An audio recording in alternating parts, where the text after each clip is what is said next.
Well, thanks for joining us for our May edition of the Group Leader Training video. We're so excited to have Pastor Jim join us today. Well, thank you, Pastor Anthony. Yeah.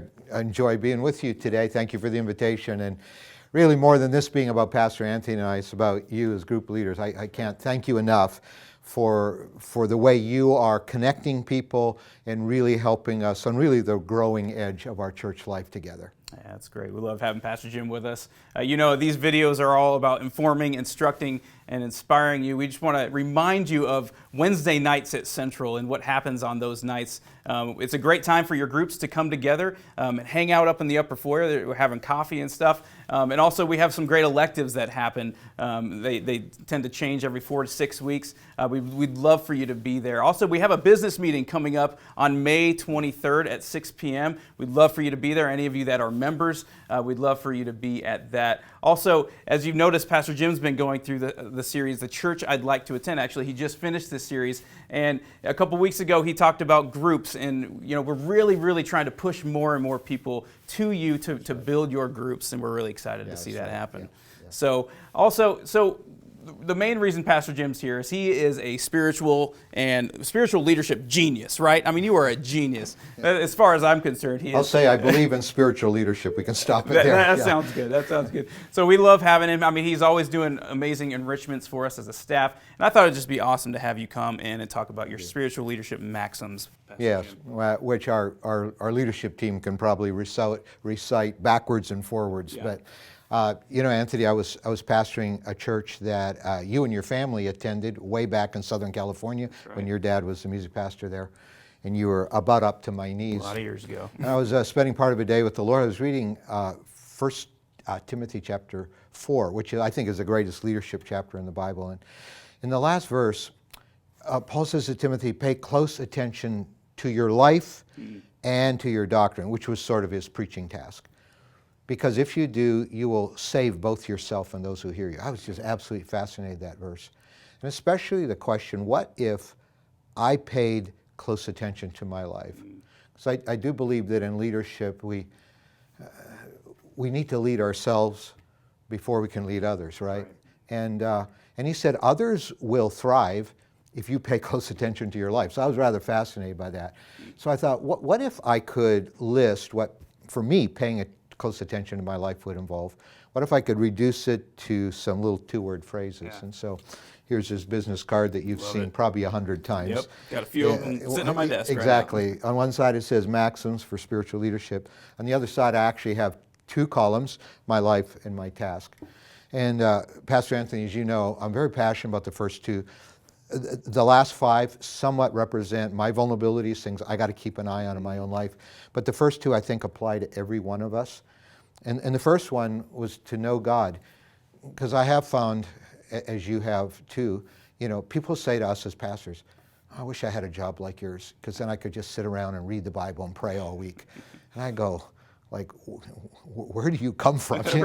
Like, what planet do you live on? It is not that way. In fact, I think spiritual leadership, especially you leading groups, you're just giving extra hours a week even to preparation. You're praying for your group leaders. And sometimes doing things for Jesus can start to get in the way of just loving Jesus, independent of what we do for him.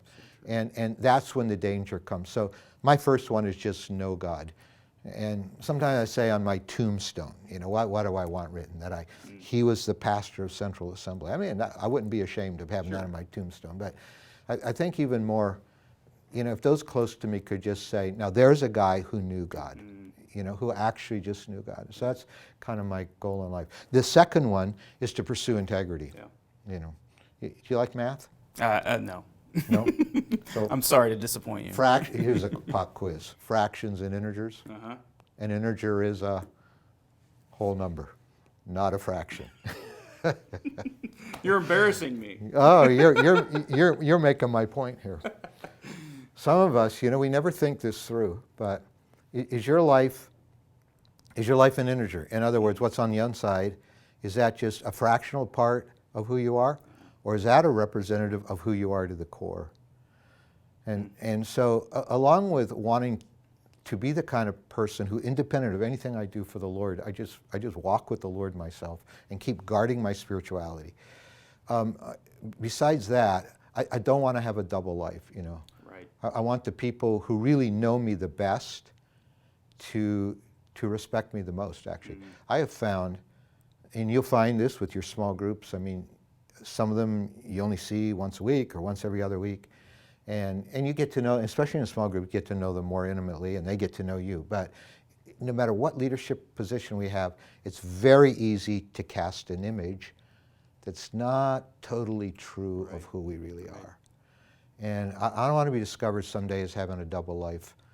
I don't want to hurt other people because it ends up being revealed that I'm not really internally what I project to others. I don't want to be a fraction. Okay.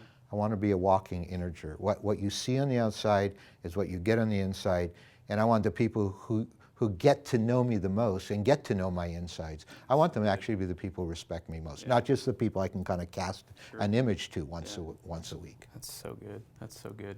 Man, well, thank you so much, Pastor Jim. So the first two, know God and pursue integrity, and we just really we want to do both of those things, right, on a constant basis. If we can't get those right, we're probably not going to get much right after that, huh? That's where it starts. Well, thanks again for joining us, Pastor Jim. Pastor Jim's going to join us for the next couple of months to go through the rest of the 7 maxims in there, and we're really excited for that. Also, I just wanted to celebrate today.